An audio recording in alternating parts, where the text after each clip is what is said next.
episode of Random Considerations. This episode is a continuation of the Arbor Day Foundation trees that I planted this past December. There's not really much variation from tree to tree as far as how I plant them. It's just a matter of having a video for each tree, so if anybody's looking for a particular tree, they can find my video. But in reality, very little changes from video to video, other than I might mention something in one video that I didn't think to mention in the other videos. Not because it doesn't apply to both, just that I didn't think to mention it. But in this episode, this is the planting. This is actually going to be 2 trees in one, and that's only because they're both apple trees. So this is going to be the video for the apple trees that I planted. Now, most of the time when I get fruit trees, I try to get self-pollinating fruit trees because I live in the city on a typical suburban lot and I don't have a lot of space for trees. So getting a self-pollinating tree, meaning a tree that doesn't need another tree to make babies, in short, is much more efficient use of my space. However, I don't know if there are self-pollinating apple trees, but they certainly do not make self-pollinating apple trees that will grow in my area, in zone 8 and 9, which is where I'm at. I receive my trees during Arbor Day's fall shipment. Now, Arbor Day ships out trees twice a year, regardless of what time of year you order your trees. They will not charge you or ship your trees until these certain times of the year, depending on when you place your order. So they have a spring shipment and they have a fall shipment. I generally order my trees towards the latter half of the year, and so I end up getting my trees in the fall shipment, unless it happens to be a variety that is only shipped out in the spring, which I think, I don't know if I've ever actually, I can't think of a specific variety. I don't think I've ever actually specifically ordered any that only ship out in the spring. I think certain kind of berry bushes and stuff they'll only ship in the spring, and it just has to do with the plant. But generally, for most trees, they ship them in the fall and in the spring, and this just is because these are the best times of the year to plant the trees. And if you look on their website, it will give you a general date range for when their fall shipment is, and also for when their spring shipment is. And ultimately, it depends on where you live, on where you're going to fall in that. Since I'm pretty far south here in central Texas, I tend to fall at the very in the fall, since I get cold later in the year, relatively speaking, of course, I tend to be at the latter half of that shipment range. So I tend to get, I would imagine I'm probably on the very end, December 10th deadline in their fall shipment, because I tend to get my trees within a few days before Christmas, which sometimes is kind of complicated because when, Christmas is a time when everybody's doing all kinds of stuff typically, and so it's hard to find the time to go and plant all these trees you ordered, but that's when I get my trees. So now, something I have been mentioning in all of these videos, and I'm going to go ahead and mention it again here because it is important to know. This is particularly true if you live in the city, but I would say probably even if you don't live in the city, you might still need to go think about this at the very least. In order to prevent digging into any electrical lines or gas lines or anything like that, before you go digging holes up in your yard to plant trees, you're going to want to call whoever in your area you call to have them come and mark out where all of these things that might be buried underground are in your area. Here they say call before you dig, and I believe you call the city. It's been a while since I did that because I've been here for quite a while and I already know where everything is, and it was quite a while ago, so I forget who I called here, but I'm sure any of you Central Texans, I'm sure you'd be quick to tell me who. But whoever it is in your area, you might have to Google it, that you call to have them, and it's usually free or low cost, pretty cheap, but usually free, I think. If it means you're not going to blow up something by puncturing a gas line, then sure, we'll come out for free, kind of a thing. They usually put these little wiry stakes with little flags on them to mark out where everything is, so that you don't hurt yourself, you don't break something, you don't cause a big mess of some kind by digging in your yard without knowing where anything is.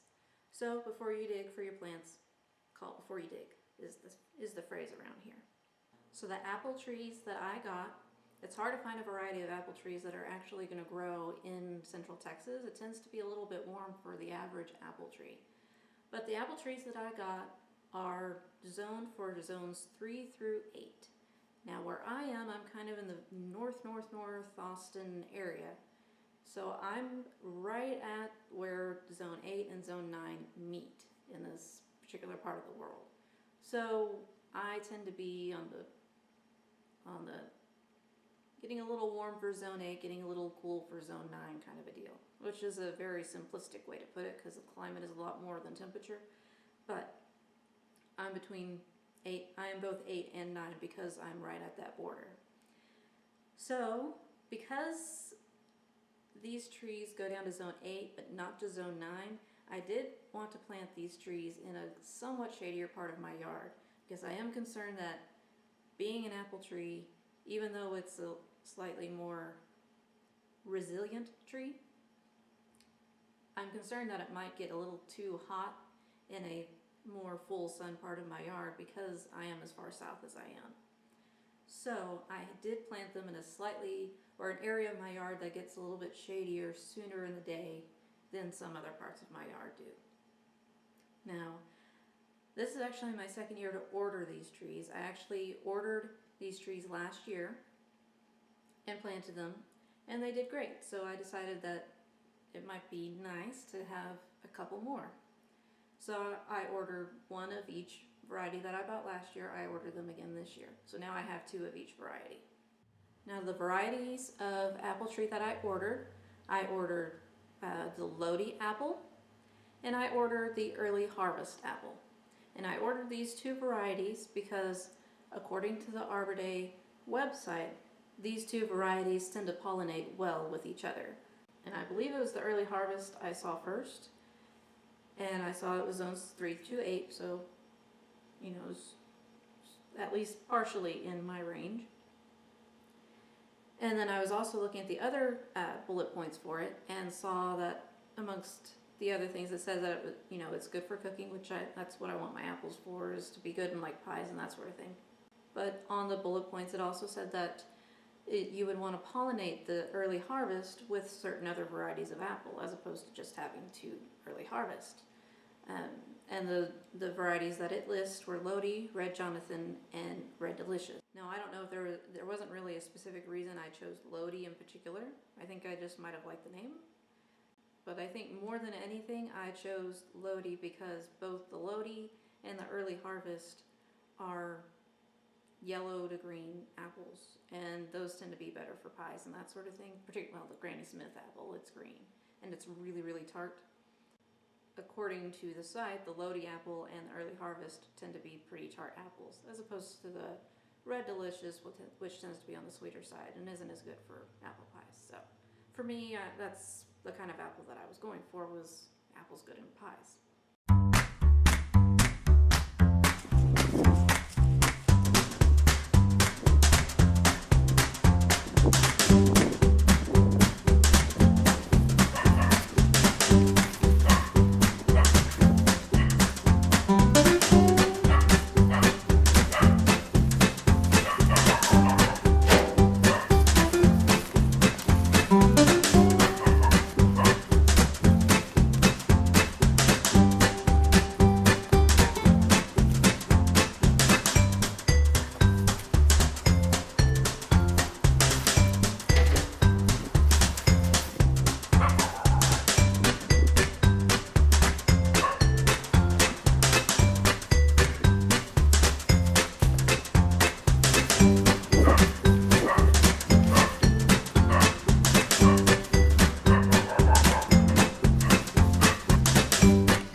Bye.